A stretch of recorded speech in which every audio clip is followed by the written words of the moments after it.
오늘 종려주를 맞이하며 우리가 부활 세 번째 시간을 갖습니다. 아이들이 선생님하고 유치원에서 예절 교육을 하는데 선생님이 선물을 어른이 주면은 어떻게 하죠? 다자로 끝나야죠. 그러면 아이들이 고맙습니다, 감사합니다 이렇게 대답을 아이들이 했습니다. 근데 어떤 애가요, 얘가 좀 고민이 많은 애인데 구석에서 이런 소리를 합니다.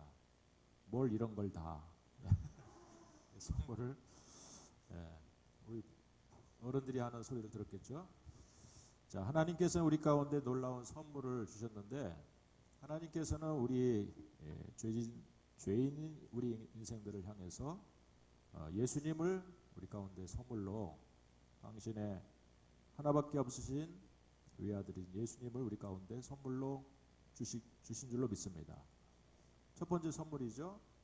그러나 정말로 우리에게 두 번째 선물이 있다면은 그 예수님이 바로 하나님 되심, 하나님 아들 되심을 믿고 우리가 그 예수님을 내 마음의 구주로 모시게 됐다라고 하는, 바로 누구나 다 그런 사람이 그렇게 되는 것이 아니라 그런 믿음을 선물로 받은 자들이 오늘 바로 이 자리에 있는 저와 여러분들이 된 줄로 믿습니다. 바로 믿음의 선물이 두 번째 우리 가운데 주는 최고의 선물이 된 줄로 믿습니다. 요한복음 4장 10절에서는 예수님께서 바로 그 사마리아 여인에게 이렇게 선물에 대해서 얘기를 하죠. 예수께서 대답하여 가라사대 내가 만일 하나님의 선물과 또 내게 물 좀 달라 하는 이가 누구인 줄 알았다면 내가 그에게 구하였을 것이요 그가 생수를 내게 주었으리라. 하나님의 선물이 있다는 것이죠. 여러분, 오늘 그 선물은 예수님이 이 땅에 우리 가운데 오셨지만은 사실은 선물의 포장은 그렇게 아름답지 못합니다. 그것은 피로 얼룩진 포장이죠. 바로 십자가라고 하는 그런 죽음을 통해서 우리 가운데 구원의 선물을, 바로 우리가 천국 갈 수 있는 선물을 우리 가운데 마련해 주신 줄로 믿습니다. 이 선물을 다 받아들일 수 있는 오늘 이 아침에 모인 우리 푸른교회 성도님이 되기를 주의 이름으로 간절히 축원드리겠습니다. 우리는 오늘 바로 예수님께서 십자가를 지시기 위해서, 우리 죄를 대속하시기 위해서 이 땅에 오신 그분께서 십자가의 길을 이제 걸어가는 마지막 한 주간을 맞이하는데 그것이 바로 종려주간이라고 말합니다. 예수님은 바로 2000년 전 오늘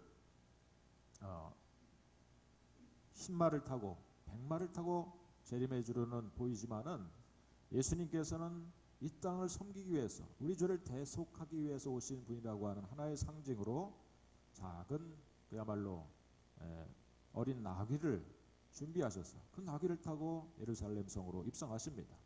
그것은 예언을 이루고 있는 것이죠. 예언의 말씀대로 하고 계시는데 그 예수님이 입성하는 그 순간에 사람들은 종려가지를 꺾어들고 또 자기의 겉옷을 벗어들고 예수님 발 앞에 깔면서 예수님의 오심을 환영했습니다.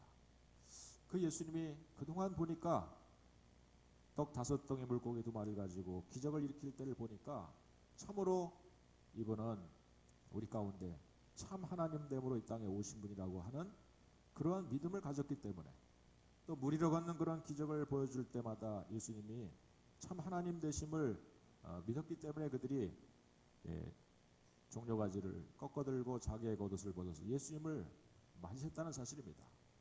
그렇지만은 예수님께서 이제 바로 그 주간에 로마의 폰티오 빌라도라고 하는 당시의 분봉왕에게 잡히셔서 법정에서 재판을 받게 됩니다. 그러나 바로 그 순간에 사람들은 다시 한번 민심이 돌변해서 성남폭도로 바뀌게 되죠. 그 정도 이제 자신의 나라를 정복하고 있는 로마라고 하는 나라 앞에서 예수님은 정치적으로 항거하고 수많은 군중들을 선동해서 큰 그야말로 밀란을 일으켜서 당시에 로마의 권세를 물리쳐 줄 줄 알았는데, 그러나 예수님께서는 마치 도수장으로 끌려가는 어린 양처럼 예수님은 말없이 그 심판과 재판을 그 멸시와 수욕을 다 받으시는 것입니다. 지켜보던 제자들도 예수님을 먼저 떠나갔고요. 또 주변에 둘러서서 예수님을 호산나 하면서 맞이했던 수많은 그런 군중들이 성남폭도로 정말 변하게 됩니다. 그리고 이제는 그 예수님에 대한 배신감 때문에 그랬는지 그들은 예수님을 그 당시에 가장 잔인한 바로 로마의 반란자들에게만 행하는 또 가장 흉악한 죄인들에게만 내리는 십자가에 못 박으라고 외치기 시작하죠. 사람의 마음이 이렇게 변합니다. 정말 어느 순간에는 우리가 뭔가 교회를 다니면서 가슴이 뜨거울 때가 있습니다. 정말 우리에게 믿음이 있는 것 같아요. 예수님이 하나님이시고 그 예수님을 믿는 믿음을 가지고 우리가 평생 동안 살 것 같은데 어느 순간 우리도 우리 안에 정말 이 조석변처럼 변하는 우리의 마음을 갈피를 못 잡는 우리의 마음을 나도 어떻게 하지를 못해요. 가룟 유다의 마음에 예수팔 생각을 넣었다라고 하는 것처럼 우리의 마음속에 생각이 마귀를 통해서 역사합니다. 그리고 예수님을 판단합니다. 또 때로는 수많은 그러한 예수님이 하나님의 아들이 아니시고 또 예수님은 역사적 인물이 아니라고 하는 그런 수많은 세상의 변증 앞에서 작은 우리의 생각이 결국 예수팔 생각이 우리도 들게 되면서 예수님을 십자가에 내주라고 십자가에 못 박으라고 외치는 성난 군중 속의 한 명이 바로 우리가 되는 것을 발견하게 되죠. 참 여러분, 우리가 끝까지 믿음을 지키면서 정말 예수님은 2000년 전에 오셨지만 그러나 현재 그 십자가에 달린 예수님이 다시 부활해서 오늘 산자들의 바로 오늘 이 땅에 살고 있는 우리 모든 사람들의 부활의 첫 열매로 우리 가운데 새 생명을 주시고 새로운 부활의 능력으로 함께 하시는 그 주님을 내 마음속에서 믿고 살아가는 이 믿음, 여러분, 이 믿음은 진짜 우리 하나님이 오늘 저와 여러분들에게 주시는 진짜 선물인 줄로 믿습니다. 이 믿음을 가지고 끝까지 우리가 우리 주님을 모시고 살아가는 믿음의 승리자들 되기를 주의 이름으로 다시 한번 축원드리겠습니다. 우리가 오늘 이제 말씀을 통해서 예수님이 달리신 바로 그 십자가가 어떤 그것이 왜 우리에게 능력이 됐는지, 그것이 우리가 믿을 만한 그러한 가치 있는 그런 예수님의 죽음인지를 오늘 우리가 함께 나누고자 합니다. 그러니까 예수님은 사실은 그 당시 가장 로마라고 하는 그 당시에 가장 강력한 유럽 전일대를 지배하고 통치했던 그 로마라고 하는 그 나라에 항거하는 폭도들에게 내리는 저 페르시아로부터 가져온 가장 인간의 죄수에게 내릴 수 있는 사형 방법인 십자가라고 하는 가장 저주받은 어떤 죄인도 그 십자가 얘기하면은 버들버들 떠는 그런 무서운 형벌이 바로 십자가입니다. 그냥 목을 잘라 죽인다든지 사형수에게 목 매달아 죽인다든지 이러지 않고요. 아주 이 열대 사막 지방에 피를 조금씩 내서 나무에 매달아 가지고 이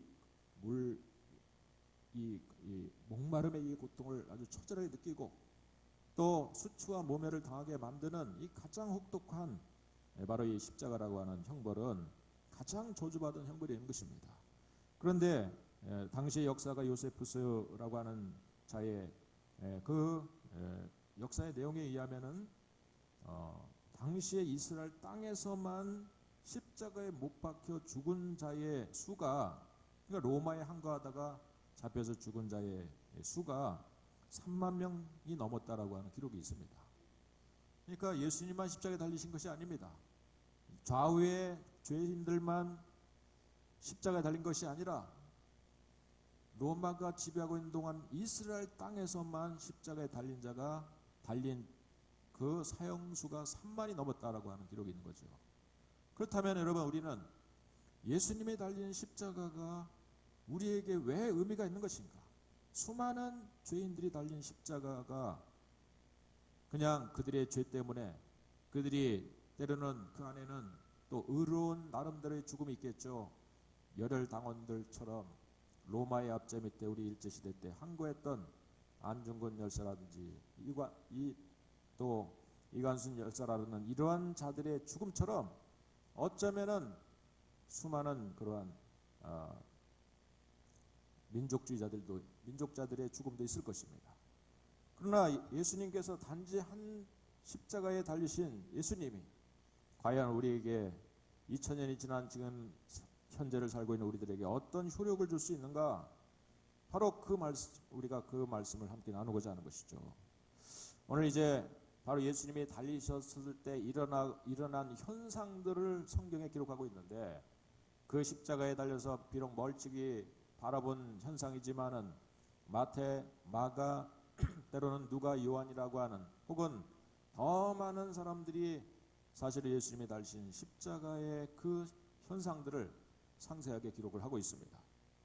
오늘 이제 그 예수님이 달리신 십자가 그 현상들 속에서 그분이 달린 십자가는 다른 3만 명이나 넘게 달린 다른 사람의 죽은 십자가와 차이가 있다는 사실을 분명히 말씀하고 있죠. 증거하고 있죠. 자, 그 첫 번째는 바로 45절에 등장하는 말씀입니다. 다시 한번 45절 말씀을 우리가 주목해서 읽어보면요, 제6시로부터 온 땅에 어둠이 임하여 제9시까지 계속되더니 그랬습니다. 이제 우리가 우리나라 시간으로 본다면 예수님은 오전 9시부터 달리셔서 오후 3시까지 6시간 동안 달리셨어요. 원래 아주 건장한 그러한 죄수라면은 대체적으로 때로는 3일 이상 십자가에 달린 사람도 있답니다. 그러나 예수님은 이미 십자가에 달리기 전에 모진 채찍으로 40에 감한 39대의 매를 맞으셨고요. 이미 이제 예수님께서는 3년간의 공생의 사역을 하시는 가운데 사실은 먼 몸을 소진할 정도로 사역에 매진하셨기 때문에 아마도 그의 몸은 젊은 30대의 청년이지만은 그러나 가장 예수님의 신체는 가장 연약한 상태에 있었기 때문에 실제로 예수님이 달리신 시간은 6시간밖에 되지 않았습니다. 그런데 이제 바로 제6시라고 하는 것은 우리나라 시간으로 12시가 됩니다. 달리신 지 3시간 안에 예수님께서는 6시쯤 돼서 어떤 일이 벌어집니까? 온 땅에 어둠이 임하여 제9시까지 계속되더니, 예수님이 달린 십자가, 예수님이 달리셨을 때 그때 그 순간에 놀라운 자연현상 가운데 하나가 발생하게 되는데, 그것은 바로 온 땅에 어둠이 임하게 됐다는 사실입니다. 온 땅에 어둠이 임했다. 특별히 이 사실을, 이 십자가의 사건을 목격하고 있었던 누가에 의해서는 어떻게 기록되고 있냐면은 누가복음 23장 44절에 보면은 때가 제6시쯤 되어 해가 빛을 잃고 온 땅에 어둠이 임하여 제9시까지 계속하며 그랬습니다. 해가 빛을 잃는 현상이 나타났다고 증거하고 있습니다. 여러분, 다른 죄수들이 십자가에 달리셨을 때 아마도 여러분 가끔 우리가 이 여름날에 갑자기 먹구름이 몰려오면서 온 정말 시내가 깜깜해지면서 그 위에 그냥 소나기가 그냥 천둥번개를 치며 장대같이 쏟아지는 때를 경험할 때 우리도 뭐 정말 두려움이 이렇게 사로잡힐 때가 있죠. 그런데 지금 이 어둠이라고 하는 것은 그냥 어둠이 아닌 것 같습니다. 먹구름이 몰려와서 비가 오기 직전의 어둠도 아니고요. 해가 빛을 잃을 정도의 여름이었어요. 그 어둠이었다는 사실입니다. 해가 아예 사라진 거예요. 그러니까 빛을 잃어버리는 것은. 여러분, 이런 현상이 예수님이 십자가에 달리셨을 때 나타났습니다. 아마도 우리가 많은 예수님의 십자가에 죽는 그런 장면을 영화화했던 그런 영화들을 보면은 이 장면 속에서 정말 군인들도 무서워 떨고 사람들도 막 무서워 떠는 그런 장면들이 우리가 연상이 됩니다. 참 해가 그냥 어두워가지고요. 이 어둠은 새까만 어둠이 되는 거예요. 해가 그냥 없어져 버리니까 그야말로 사람 얼굴도 식별이 안 되고요. 그냥 이 어둠이라고 하는 것은 그냥 혼돈하는 이 상태가 되어버리는 거죠. 여러분, 왜 하나님께서는 특별히 예수님이 십자가에 달려 죽으실 이 순간에 해를 하나님께서는 가려버리셨는가? 사실은 이 해를 가리는 이 해를 통해서 역사하는 구약의 수많은 그러한 하나님의 살아있는 증거들을 보여주신 사인 중에서 우리가 두 가지 사건을 경험하게 되죠. 그것은 바로 여호수아가 가나안 땅을 정복할 때 바로 이제 마지막 남은 이 이스라엘의 미디안의 권세를 다 물리치기 위해서 끝까지 이 기브온이라고 하는 곳에서 전쟁을 치르고 있는데 지금 적을 다 섬멸하라고 해서 그 하나님의 명령대로 적을 진멸하러 가라고 하는 가운데 어둠이 점점 깔리게 되는 겁니다.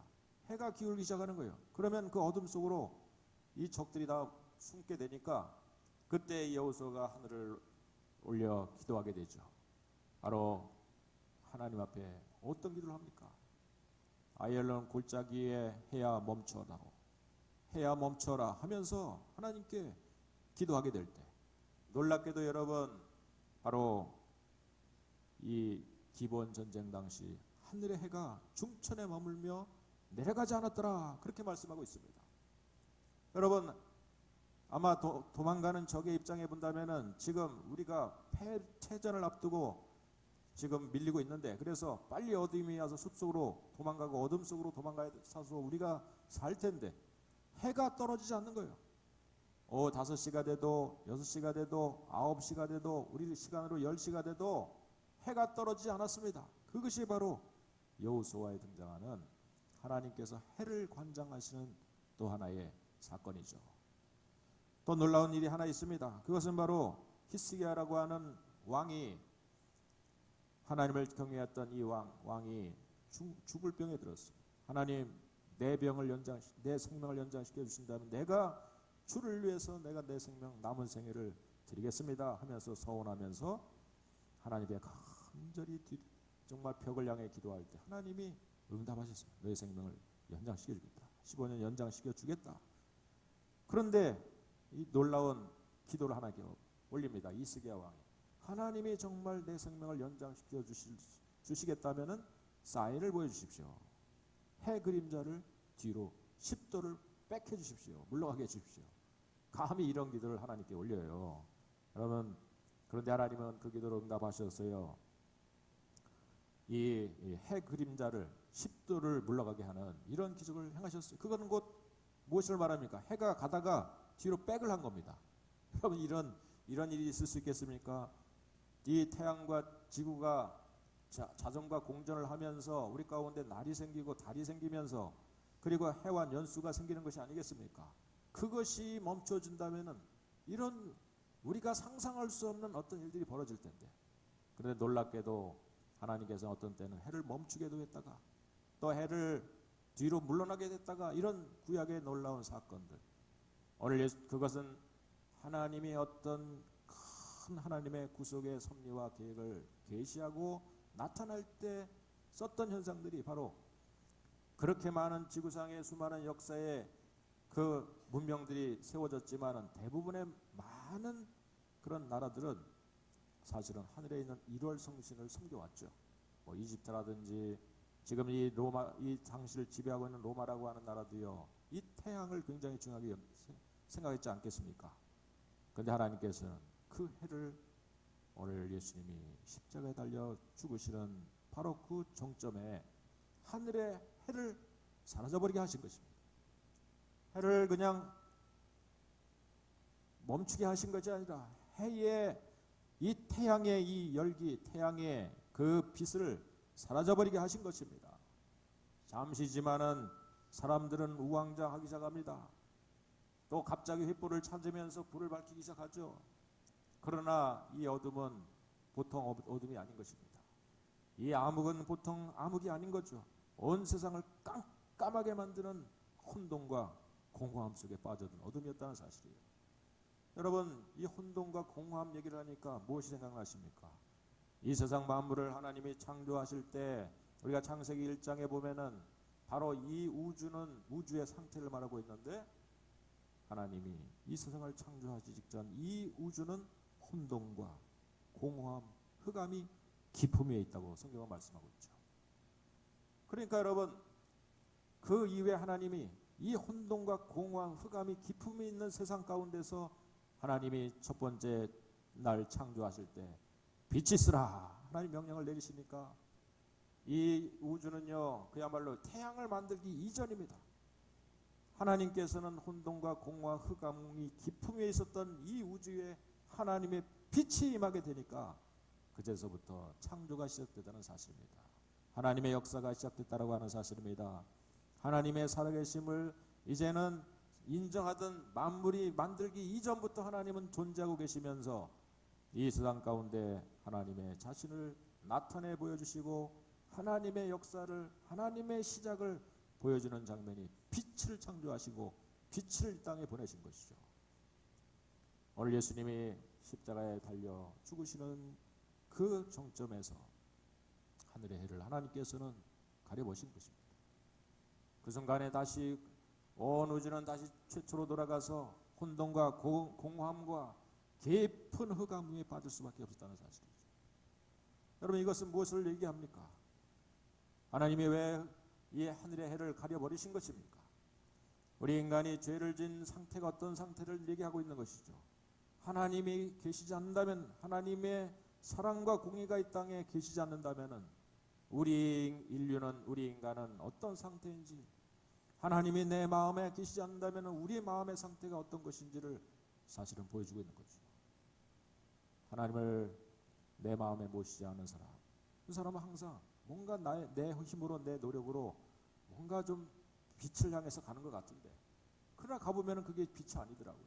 또 절망하고 좌절하면서 깊은 흑암 속에 또 빠지게 되고, 또 혼돈한 속에 빠지게 되면서 어둠의 세계로 사람들은 점점 구석방으로 몰려가다가 마침내 자기의 생명을 끊는 그런 일들이 얼마나 많이 벌어집니까? 여러분, 하나님이 안 계실 때 하나님이 죽으신다면 마치 하나님이 죽음이 아니겠습니까? 그런 인간의 상태는, 우리 인간의 죄진 상태는 이런 깊은 흑암 속에 빠질 수밖에 없다는 사실을 보여주고 있는 것입니다. 그 순간에 오늘 예수님께서는 이 겟세마네 동산에서 일명 7마디 말씀, 일명 가상 7원의 말씀을 하시게 되는데, 이 깜깜한 제 9시쯤 바로 온 땅에 어둠이 임하는 바로 그 순간에, 바로 이 어둠 속에서 예수님께서는 하늘을 향해 외치십니다. 엘리 엘리 라마 사박다니. 여러분 이 말씀은 뭡니까? 사실은 갑자기 왜 이상한 말씀을 하세요? 그 말씀은 그 당시 이 이스라엘 땅에는 원래부터 쓰고 있던 히브리 말이 있었습니다. 히브리 사람들이니까. 그리고 저 로마가 이 땅을 정복하면서 그 로마가 쓰는 헬라의 문명을 자신의 것으로 삼은 나라가 로마가 아니겠습니까? 그러다 보니까 헬라 말이 그 당시에 통용되고 있었어요.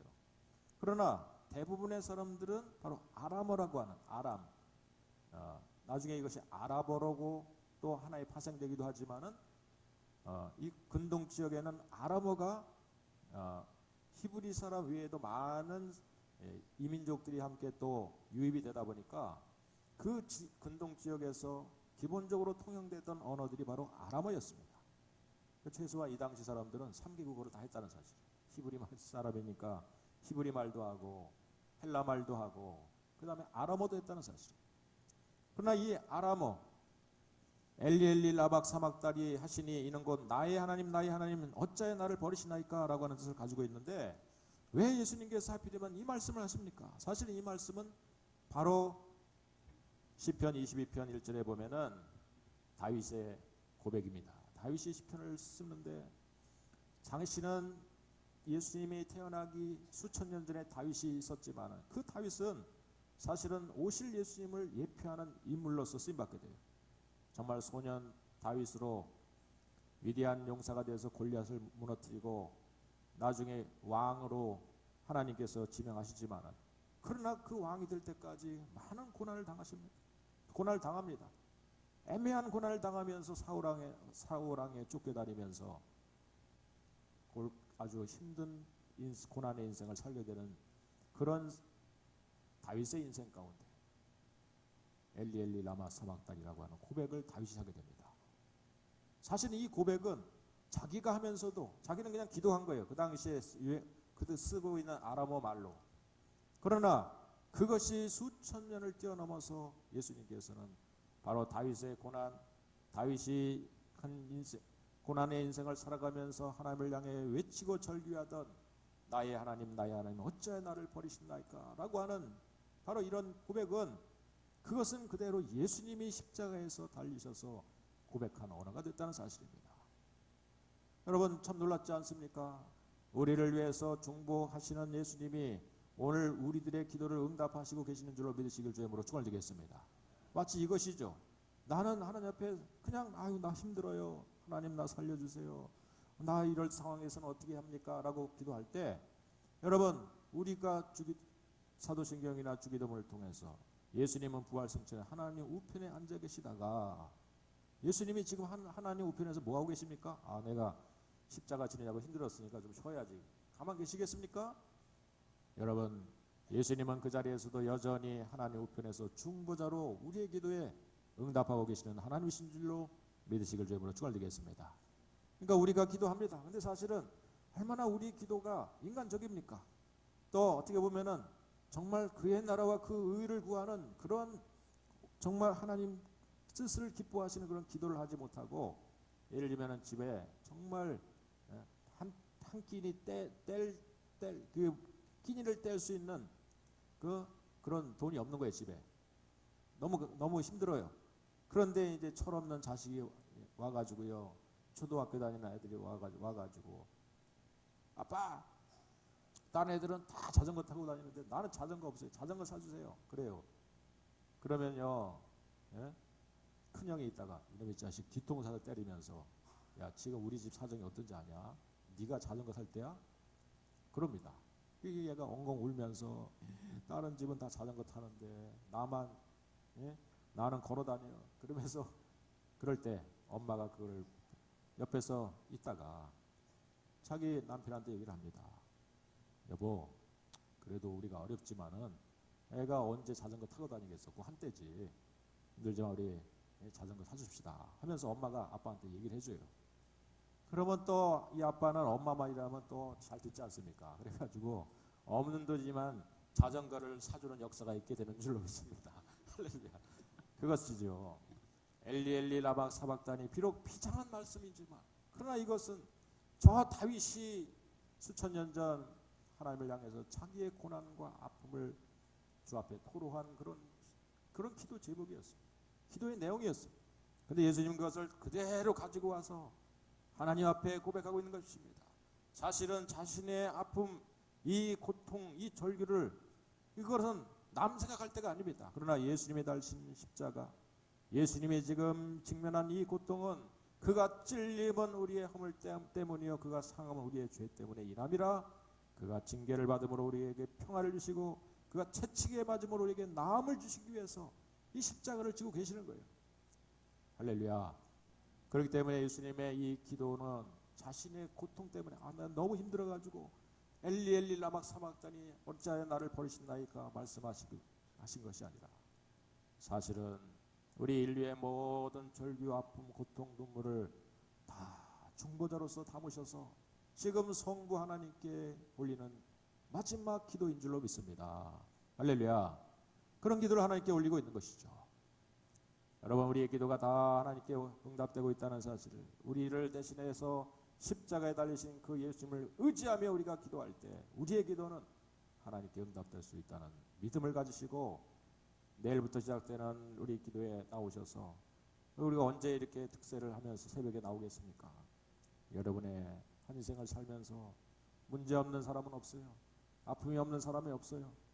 다 육신적으로 고통당하고 아프고 우리의 인간의 한계 앞에 부딪혀서 절망하는 그런 일들이 우리 가운데 벌어질 수밖에 없어요. 그러나 여러분, 우리의 특별히 고난주가 우리의 죄를 대속하시기 원합니다.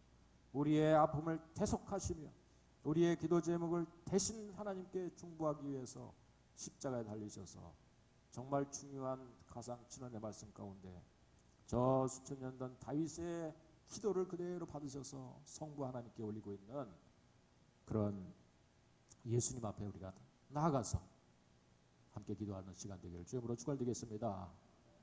우리의 기도는 반드시 응답될 줄로 믿습니다. 옆 사람에게 한 번도 새벽기도 참석 안 해보셨죠? 자, 내일부터 한번 봅시다. 한번 옆에 바라보면서 한번 얘기 나눕시다. 내일 뵙겠습니다. 새벽에 뵙겠습니다. 고개조차 안 돌리시네요. 예. 절대 그런 일은 나한테 없을 거라고 지금 속으로 막 장담하고 계시는데, 그러나 하나님이 새벽에 여러분들 딱 4시 45분이 됐는데 이상하게 눈을 뜨는 역사가 있게 될 줄로 믿습니다. 잘라고 해도 잠이 안 오는 거예요. 하나님의 뜻인 줄 알고요. 그때는 막 주섬주섬 옷 입고 나오면은 여러분의 기도 응답을 받는 큰 역사가 있게 될 줄로 믿습니다. 하나님이, 예수님이 십자가에 달리신 이 상황, 여러분 그것은 이제 스스로 하나님 되심을, 이분이 달리신 십자가는 다른 죄인들, 다른 달린 3만 명의 십자가에 달려 죽은 죄수들과 분명히 다르다는 것을 조금씩 보여주기 시작합니다. 이제 어떤 일이 또 벌어집니까? 예수님이 하신 말씀도 그러신 거지만 예언의 말씀을 지금 이루고 계시는 것도, 그것은 또 예수님이 바로 이런 대속의 죽음을 죽고 계시는 것을 말하고 있지만, 또 본다면은, 우리가 크게 본다면은 어떤 말씀이 나옵니까? 51절을 한번 또 읽어볼까요? 50절과 51절, 50절부터 시작. 예수께서 다시 크게 소리 지르시고 영혼이 떠나가시니라. 이에 성소 휘장이 위에서부터 아래까지 찢어져 들이대고 땅이 진동하며 바위가 터지고. 여러분, 예수님이 달린 십자가는 다른 죄인들의 십자가의 죽음과 다른 두 번째 이유는 무엇이냐면은, 예수님이 소리 지르고 영혼이 떠나가시는 바로 그 순간이었어요. 그때 놀라운 일은 이스라엘 백성들이 가장 중요하게 생각하는 것은, 가장 많이 드나드는 것은 바로 뭐냐면 성전이었어요. 그들은 철저히 성전 중심의 삶을 살았어요. 매일 드나드는 성전이 있는데, 그 드나드는 성전에 한 번도 들어가지 못한 비밀의 방이 하나 있었어요. 그게 바로 어디냐면은 지성소라고 하는 곳이었죠. 여러분, 우리 푸른교회 가운데 여러분이 한 번도 드나들지 않는 방이 하나 있습니다. 저 중삼층 하면 목양실이라고, 여기는 높기도 하지만은 그런 방이 있는가 이런 사람도 있어요. 제가 쓰는 방이 옛날 그 옥탑의 그 베란다를 개조해서 이렇게 방을 만들어 놓은 방이 있어요. 궁금하시면은 먹을 거 싸들고 올라오시면 열어드리겠습니다. 근데 이 이스라엘 백성들이 가장 사실은 성전에 매일 드나들지만은 한 번도 발을 들어서는 안 되는, 들어놓자마자 죽음을 당하는 무시무시한 방 하나가 있어요. 그 방이 뭐냐면은 지성소. 이스라엘 백성들이 저 광야에서 그들이 40년 동안 살아갈 때 하나님의 임재와 상징을 보여주는 장소가 바로 성막이었습니다. 성막 안에는 성소와 지성소로 크게 나눠져 있어요. 그 지성소 안에는 그 성소와 지성소 사이는 휘장이 가로막혀 있어가지고, 지성소 안에 들어가면은 법궤가 있고, 법궤는 그 위에 뚜껑이 있는데 바로 그것을 시은소, 시은좌라고 하는 하나님의 보좌를 상징하는 곳이 있었어요. 그룹 천사가 가운데 보좌를 호위하고 있는 것 같은 형상을 가진 바로 그 법궤가 있는 곳. 이제 물론 역사가 지나면서 그 법궤를 그들은 잃어버렸지만, 그러나 그들은 그곳에 분명히 또 다른 어떤 하나님의 임재를 상징하는 그런 궤짝을 만들어 놓고, 그곳에서 제사를 드리면서 1년에 한 번 그들에게는 대속죄일이 있어요. 그 속죄일이 뽑힌 대지장은요, 이 치마에 입고 있는 옷단에다 방울 달고 발에다 끈을 묶고 지성소 안에 들어갑니다. 양의 피를 잡아서 피를 담아서 지성소 안에 들어가죠. 근데 여러분, 대부분에 들어갔던 제사장은 살아남지 못했습니다. 왜냐하면 인간이 아무리 죄를 씻어보려고 해도 깨끗하고 거룩한 하나님, 어미로우신 하나님 앞에서는 인간이 죄를 여러분 찾아볼 수 없는 사람이 없기 때문에, 무슨 허물이든 있기 때문에 1년에 한 번 뽑힌 대제사장은 그 속에 들어가자마자 잠시 후에는 딸랑딸랑 소리가 안 들리는 거예요. 죽은 겁니다. 하나님의 어미로운 심판 앞에 죽은 겁니다. 그러면 바깥에서 끈으로 발목에 묶은 끈을 잡아당겨가지고 장례를 치는 거예요. 제사장이 쉬운 게 아니었습니다.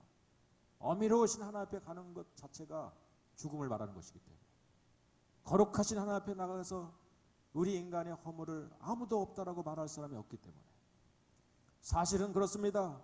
여러분, 우리는 하나님을 믿고 있지만은 그 하나님 앞에 감히 나아가서 우리가 그 하나님 앞에 아무도 그 하나님을 나의 아버지라고 고백하면서 그 하나님을 찾을 수 있는 사람이 없다는 거예요. 하나님의 거룩함 앞에서 우리 인간의 이 아담 때부터 내려온 이 원죄, 그 원죄의 속성을 가지고 우리 스스로 짓고 있는 수많은 자범죄, 여러분 이런 죄의 속성을 가진 인간이 감히 어미로우신 하나님 앞에 갈 수가 없는 거예요. 그러나 하나님 말씀을 들어야 되니까 할 수 없이 뽑힌 제사장, 많은 백성을 대표해서 뽑힌 제사장, 그 제사장 중에서 또 뽑힌 대제사장이 1년에 한 번 들어가는, 그것도 속죄일에 들어가는 바로 그 장소, 바로 그것이 성소 안에 있는 지성소였다는 사실이죠. 휘장을 좀 보여주고 계시지만은 저 휘장의 당시에 저건 성막이고요, 광야에 있었던 성막이고, 맞나요? 예, 그리고 나중에 이스라엘 백성들이 헤롯에 의해서 지어진 그 성전은 훨씬 위용이 컸어요. 그러다 보니까 이 역사가 요세푸스에 의하면은 이 휘장의 높이가 55규빗, 우리로 센치로 미터로 따지자면 26m가 정도가 되고, 또 두께가 약 10cm였다고 합니다. 10cm 정도 되는 두께를 가지고 있다는 거예요. 성소 휘장이. 양쪽에 말이요, 저 휘장을 잡아가지고 끈을 묶어가지고 잡아 당겨도 절대 찢어지지 않는 이 성소 휘장. 여러분 놀랍게도 예수님께서 십자가에서 운명하시는 그 순간에 성소 휘장이 위에서부터 아래까지 쫙 하고 찢어지는 그런 역사가 있었습니다. 그 앞에는 많은 제사장들이 또 많은 사람들이 예배를 드리기 위해서, 제사를 드리기 위해서 왔을 텐데, 찢어지지 말아야 될 성소 휘장이 위에서부터 아래까지 쫙 찢어지고요, 그 안에 있는 바로 법궤에 있는 시온자, 시온소, 하나님의 친히 그곳에 역사하신다고 하는 바로 그 장소에 빛나는 그 보좌, 그것이 그대로 노출이 된 것입니다. 사람들은 그 자리에서 엎드렸겠죠. 다 저것을 보는 자마다 다 죽을 거다. 예? 우리가 인디아나 존스 영화에 보면은 그거 법궤 뚜껑 열어가지고 다 죽지 않습니까? 사람들은 다 엎드렸겠죠. 자기의 죄가 하나님 앞에 드러나니까. 감히 하나님 앞에 우리가 준비도 안 되는데 지금 휘장이 찢어지니까 하나님이 그대로 사람들 앞에 노출이 된 거죠. 사람들은 그대로 하나님 앞에 또 드러내진 것이고요. 왜 하나님께서는 이런 예수님이 달려 죽으실 때 휘장이 찢어지는 역사를 보여주셨습니까? 히브리서 4장 16절의 말씀에 의하면 이렇게 되어 있습니다. 그러므로 우리는 긍휼하심을 받고 때를 따라 돕는 은혜를 얻기 위하여 은혜의 보좌 앞에 담대히 나갈 것이나. 은혜의 보좌는 바로 시은소, 시은좌를 말해요. 법궤 뚜껑 위에 있는 그룹 천사가 호위하고 있는 하나님의 보좌 그 자체를 하나의 상징으로 이렇게 모양으로 만들어 놓는데, 그러나 그들은 그냥 모양이 아닙니다. 그들은 그곳에 하나님이 임재한다고 믿었기 때문에 그것이 바로 은혜의 보좌인데, 이제 어떤 일이 벌어졌습니까?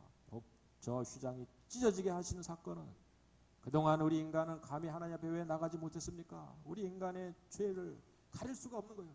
인간의 이 원죄, 자범죄의 이 속성을 거룩하신 하나님 앞에 숨길 수가 없는 거예요. 우리 인간은 스스로 하나님 앞에 나갈 수 없는 존재입니다. 하나님의 이 허미로운 앞에 우리 죄를 감출 수가 없는 연약한 존재가 우리들인 거예요. 그러나 여러분, 바로 그 가운데 중보자가 계시는 거예요. 예? 집 안에서 가장 무서운 할아버지가 계시는데 중간에 할머니가 계시는 거예요. 그래서 아무리 아이들이 막 장난치고 막 그러면서 할아버지가 뭐 무서워도 할머니 한마디면은 할아버지도 꼼짝 못하니까.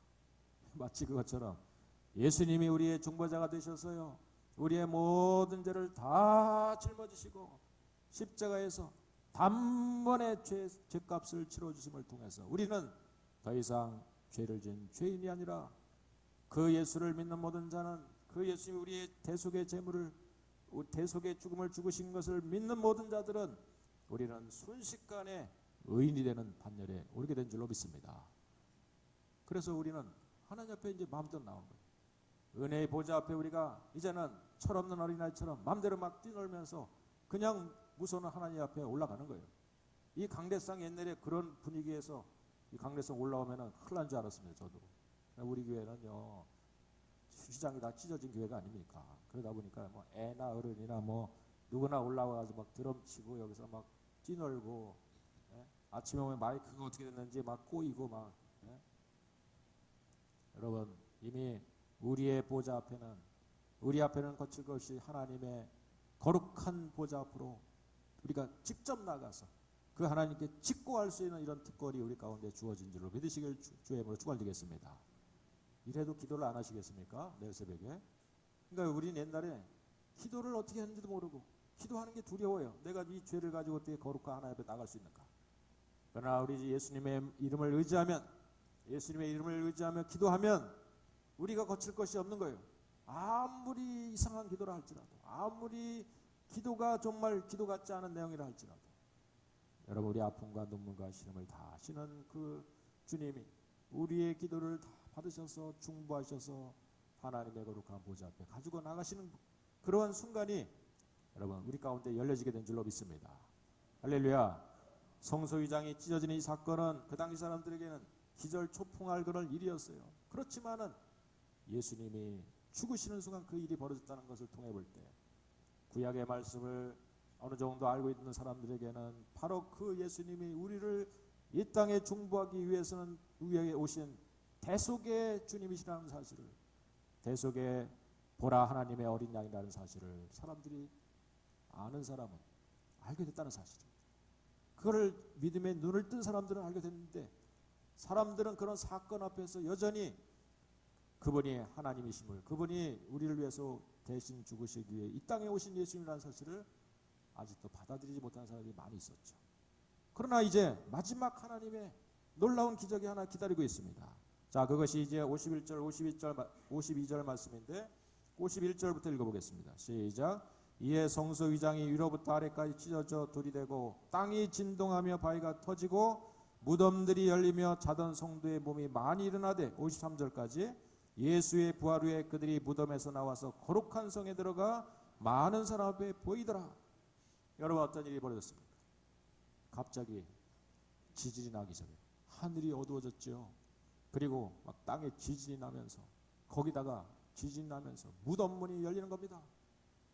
여러분 얼마나 무섭습니까? 무슨 전설의 고향에서 나오는 것처럼 갑자기 땅속에 매장을 했던 그런, 그리고 이제 이 사람들은 대부분 굴을 파가지고요 그렇게 공간을 만들어가지고 집어넣는 이런 그 매장의 방법을 쓰고 있는데 막 지진하면서 막아놨던 무덤문들이 다 열리는 겁니다.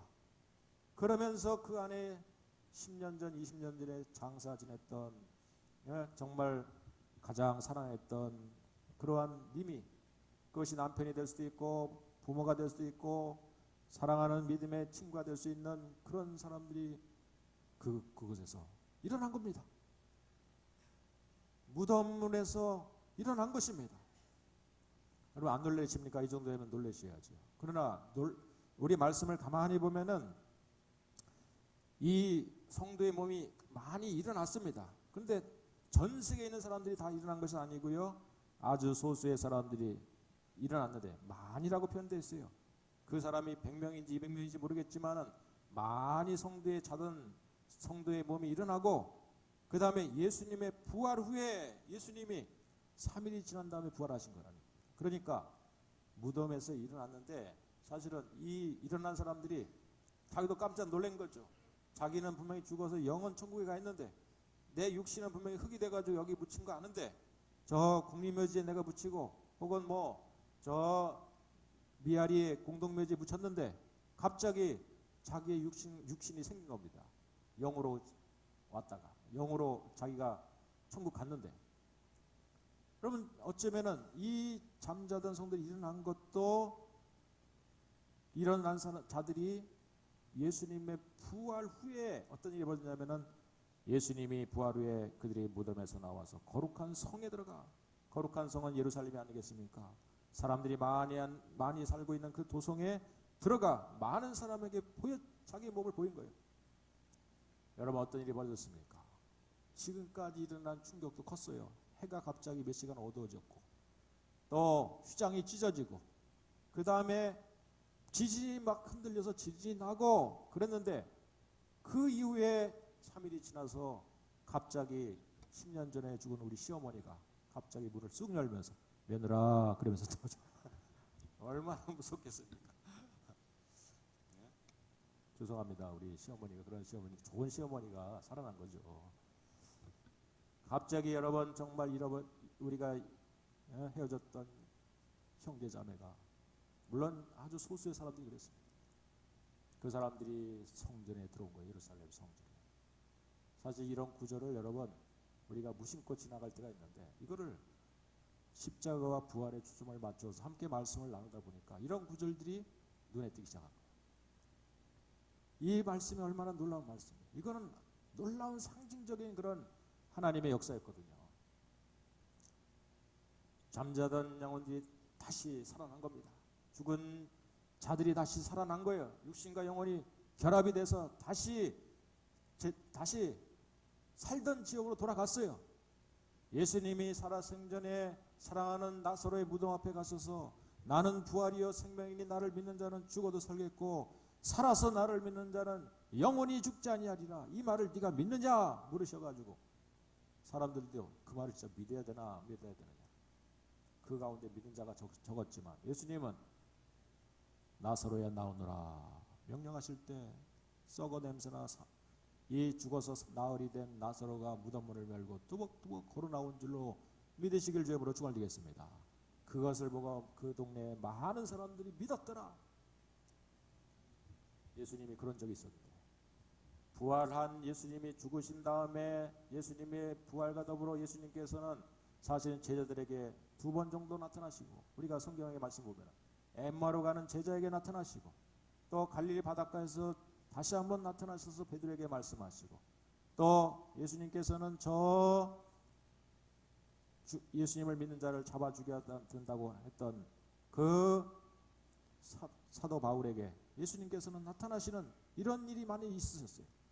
또 그러나 고린도 말씀에서는 500의 형제에게 일시에 나타났다라고 하는 말씀이 있어요. 그래서 저는 이 말씀을 생각하면서 왜 예수님께서는 부활하신 몸을요 사람들한테 많이 보여주고, 이왕이면은 한 이 땅에 지금까지 살아계시면서 부활하신 주님이 거룩한 형체를 가지시고 계속해서 2000년 동안 지금까지 살아계신다면은 예수 안 믿을 사람이 어디 있겠는가 이런 생각이 듭니다. 그런데 여러분, 제가 서두에 말씀드린 것처럼 하나님이 예수님을 이 땅에 우리의 죄를 대속하는 선물로 주시는 것도 첫 번째 선물이지만, 두 번째 선물은 무슨 선물이라고 그랬습니까? 그 사실을 믿을 수 있는 믿음을 주신 것도 선물인 줄로 믿습니다. 그러니까 우리는 좀 어려운 말로 정말 예수님을 나의 구주로 믿을 수 있는 자들을 하나님이 예비해 놓으신 거예요. 왜 소수의 사람들만 부활시킨 거예요? 이 예수님이 십자가에 죽으시는 그 순간에. 그리고 그 많은 자라고 했지만은 아마도 500여 그런 성도에게 일시로 보여주신 것처럼 한 500명 안팎의 사람들이 살아났을 거라고 생각이 들어요. 그리고 그들이 예루살렘 성으로 들어가서 사람들에게 보여준 거예요. 그들이 뭐라고 얘기했겠습니까? 내가 분명히 죽은 건 너 알지? 나 장사 지낸 건 너 알지? 그런데 내가 예수님의 부활과 더불어서 내가 다시 살았어. 다시 살아서 내 앞에 내가 지금 보여주고 있지 않느냐? 사람들이 예수님을 안 믿을 수가 없는 거죠. 예수님이 하나님 되심을 안 믿을 수가 없는 거죠. 부활의 확실한 증거를 소수의 사람들이 믿게 된 줄로 믿습니다. 할렐루야.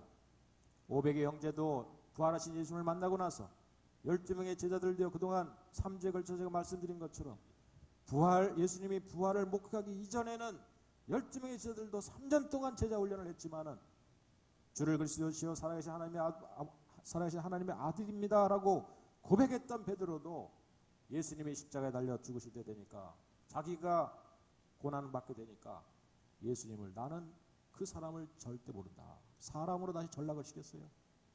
도망갔습니다. 그럼에도 불구하고 베드로가 사도행전의 주역으로 쓰임받게 된 것은 부활하신 주님을 만나고 나서 인생이 바뀌고 삶이 바뀐 줄로 믿습니다. 그 옛날 예수님을 믿는 자는 다 잡아주게 된다고 생각했던 핍박자 사울이라고 하는 자가 다메섹에서 부활하신 예수님을 만나고 나서 그는 자기의 온 인생을 다 바쳐서 부활하신 예수님을 증거하는 위대한 선교사가 됐다는 사실입니다. 할렐루야. 여러분, 이거의 부활의 증거를 가지고 있는 사람들과 그렇지 않은 사람의 차이죠. 모든 사람들이 다 부활의 주님을 그러면 만나고 체험할 수 있는가? 아니란 사실입니다. 왜 500명 사람들에게만 보여주셨는가? 왜 소수의 사람들만 부활했는가? 이 말씀을 함께 나누고 마치려고 합니다. 우리에게 부활의 주님이 이 땅 가운데 어떻게 다시 오실지를 데살로니가전서 4장 14절부터 18절까지는 이렇게 설명하고 있습니다. 함께 우리가 입술로 한번 되뇌면서 우리의 믿음을, 오늘 부활의 믿음을 확고히 가질 수 있는 시간 되길 바랍니다. 자, 함께 우리 입술로 친히 여러분 한번 증거하시며 이 고백이 내 고백이 되는 순간이 되길 바랍니다. 자, 함께 읽겠습니다. 우리가 예수에 죽었다가 다시 사심을 믿을진대 이와 같이 예수 안에서 자는 자들도 하나님이 저와 함께 데리고 오시리라. 우리가 주의 말씀으로 너희에게 이것을 말하노니 주 강림하실 때 우리 살아남아 있는 자도 자는 자보다 결단코 앞서지 못하리라. 주께서 호령과 천사장의 소리와 하나님의 나팔로 친히 하늘로 쫓아 강림하시리니 그리스도 안에서 죽은 자들이 먼저 일어나고 그 위에 우리 살아남은 자도 저희와 함께 구름 속으로 끌어올려 공중에서 주를 영접하게 하시리니 그리하여 우리가 항상 주와 함께 있으리라. 그러므로 이 여러 말로 서로 위로하라. 할렐루야.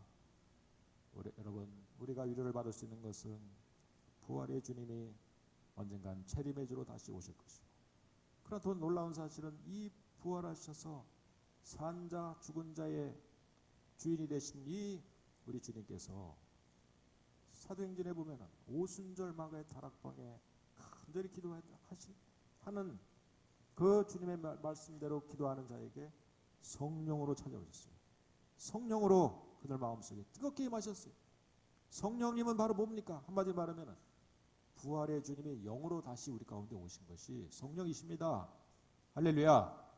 우리가 다음 시간 말씀을 나누겠지만 여러분, 우리 안에 부활의 주님은 하늘 우편에 그냥 우리와 상관없이 멀리 계신 분이 아니라 그분이 다시 우리 안에 찾아오셔서 우리 마음 안에 찾아오시며 우리 안에 부활의 주님으로 역사하고 있다는 사실입니다. 그래서 나는 여전히 나는 부활이요 주님이신 그 주님을 믿는 모든 자들은 죽어도 살겠고 살아서 나를 믿고 있는 그 사람들도 영원히 죽지 않는 이 놀라운 영생을 우리 안에 소유하면서 사는 사람들이 되는 줄로 믿습니다. 씨앗이 땅에 떨어져 죽는 게 아니에요. 그 속에 땅에 떨어진 그 순간, 어느 순간에 봄이 되면 다시 꽃을 피는 것처럼 열매를 맺는 것처럼 부활의 생명을 내 안에 모시고 사는 모든 자들은 오늘도 이 봄과 함께 여러분, 우리는 다시 살아나는, 다시 소송하고 다시 리바이벌하고 리서렉션하고 우리는 다시 사는 놀라운 역사를 우리도 경험하게 될 줄로 믿습니다.